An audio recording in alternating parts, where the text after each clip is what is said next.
Well, good morning. It is Thursday, September the 7th, and welcome back to the shop. Before I begin, like I said, my videos are just personal experiences, things that I've come across when I'm working on vehicles. I am not a mechanic, so please take what I say as simply from something I've either learned or something that has come and bit me in the butt. And today is a bit me in the butt episode, and let me explain why. So basically, I'm back in the shop today doing a brake job on that 2013 red Mustang that I did about a year ago. And you're saying, well, what do you mean you're doing brakes again after a year? Well, the problem I'm running into is the front slider pins for the caliper that float on the caliper bracket are seizing up. So if we take a look at the caliper bracket, you can see that, I can turn that barely, which means the caliper isn't able to float. When you apply the brakes, the pistons come out one side.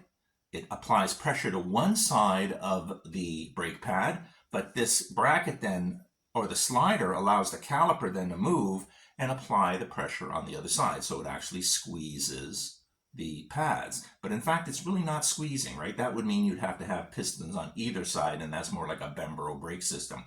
This only has pistons on one side of the caliper, which means it relies on the floaters to be able to pull the caliper and float it and squeeze the pads. In my case, what's going on with the seized pins is that when you apply the brakes, it pulls the caliper, squeezes the pads, but when you release the brakes, half of the caliper is able to release because the pistons retract, but this side can't move because the pin is seized, and it is creating huge dust and it's burning the pads out. So why are these pins seizing up? Well, I thought that when I put the thing together a year ago, I used grease. Why wouldn't you use grease? Grease is fantastic. You put it on all sorts of things and it keeps things lubricated. Well, I checked the boots. The rubber boots are in great shape. And I thought, well, if there's no moisture getting in here, why are these seizing up? It turns out it's the grease in the first place. There's so little grease. These are friction fit, right? These fit inside of the caliper brackets and they don't, they can't wobble around. So there's a very thin amount of grease. And that grease being thin, plus the heat of that's generated by the front braking, is causing the grease to break down, and it is causing these pins to stick. So I did a bunch of research on this, and there's a number of people who say using things like grease, or worse, something like an anti-seize, you're going to end up with this all the time. So these are going to freeze up on you.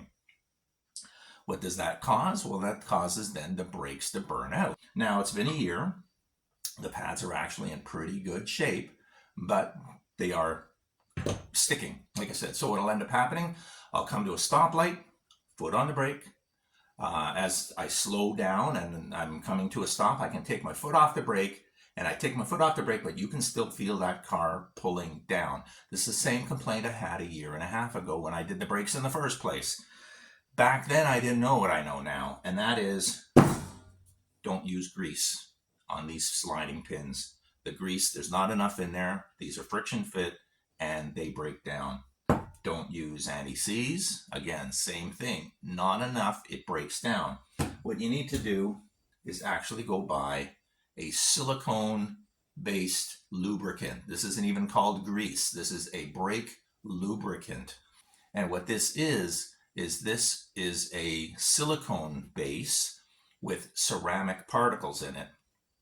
And you use that for the pins. And that'll allow the pins to slide a lot easier. And that's what I'm going to do now. So today's job is to do the brake job once again. But you've already seen me do the brake job on the 2013 red Mustang. Actually, if you go back in my videos, I will do the whole thing again. Except back then, I'm going to be using grease on the pins. And today, I'm going to be using the silicone ceramic-based lubricant, not grease. Anyways, another brake job to do for no other reason than using the wrong lubricant in the first place. Okay, for those of you who are interested, I'm not going to show you the full brake job. Everybody's done the front calipers before.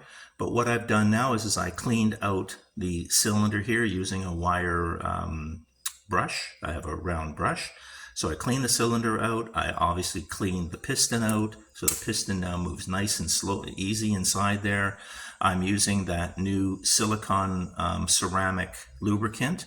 So these, I hope now, are going to last a long time, hope last the length of the brake job anyways.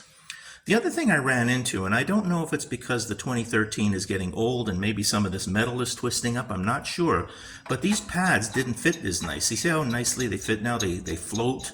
This spring in the top here is supposed to return the pad to normal, and that is working really well now, but that actually wasn't working in the first time I put these in. In fact, what I ended up having to do was take a little bit off of the length of the pad and a little off of the width. And I just did that with a file, and it was trial and error. It was put it together, see if it sticks, take it apart, and then a couple of passes with the file, and then put it back in, try it again, try it again, try it again, because you don't want it loose, but you want it so at least the pad is moving, right? So that's the key. So we have both pads moving. Now, because this car has 150,000 kilometers on it, what I ended up doing is I ended up replacing all of the brake fluid in this car. Now, the way you do that is you get yourself a bottle, you put about 2 or 3 inches of fresh brake fluid at the bottom. You have this hose here, which then connects onto the bleeder of the caliper. And then what you do is you release that bleeder, and then you can do this job yourself, because what ends up happening is you pump the brake inside, fluid is forced into the caliper.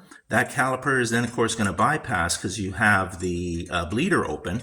That fluid is going to rush down this tube. But when you release that brake pad or brake pedal, the problem is normally this tube would then suck air back into it, and then it would cause a real problem. But if you have this suspended, this over here connected to your brake bleeder, what will end up happening is when you release the brake pedal, any air will have been purged out of this tube because, of course, it's submerged in fluid, and it'll only suck back in a little bit of brake fluid. And you just repeat that cycle. Just make sure you keep your master cylinder filled. And it took me a liter of .3 to be able to replace the entire car's brake fluid. And the easy way to tell is as I was pumping, the brake fluid was black. I mean, it was dirty, dark fluid. And at the end of it all, it came nice and clear like that. And of course, that was the fresh fluid. So I did that on all 4 corners, just used this bottle, emptied the bottle when necessary. And I was able to go through a liter of brake fluid. And now this car is fully, has a brand new brake fluid as well. Anyways, I hope you enjoyed that. It's a very short video. I'm not going to show you to do another brake job. But until the next time, hope you enjoyed the video. Hit that like button, and I'll see you again.